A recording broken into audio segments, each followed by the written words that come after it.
गौरक्षकों के जरिए हुजूमी तशद्दुद के हौलनाक खूनी खेल के जरिए सुर्खियों में रहे मेवात के अलवर में मोदी हुकूमत इंटरनेशनल तालीमी कैंपस खोलने जा रही है। वजारत अक़लियती उमूर के तहत चलने वाले मौलाना आज़ाद एजुकेशन फाउंडेशन ने अलवर में इंस्टीट्यूशन खोलने की बाकायदा मंजूरी दे दी है। अक़लियती वज़ीर मुख्तार अब्बास नकवी की सदारत में आज फाउंडेशन की जनरल बॉडी मीटिंग हुई, जिसमें अलवर में बैनुल-अक़वामी सतह के तालीमी कैंपस को खोलने की हरी झंडी मिल गई है।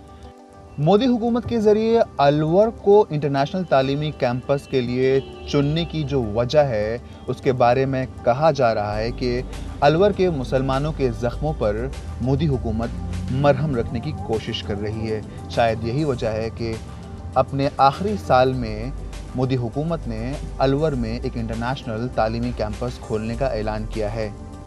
हमें इस बात की खुशी है कि 1 अक्टूबर को पहला world class educational institution Mewat के इलाके में, अलवर के इलाके में शुरू होने जा रहा है और जिसका कि फाउंडेशन स्टोन पहली तारीख को रखा जाएगा।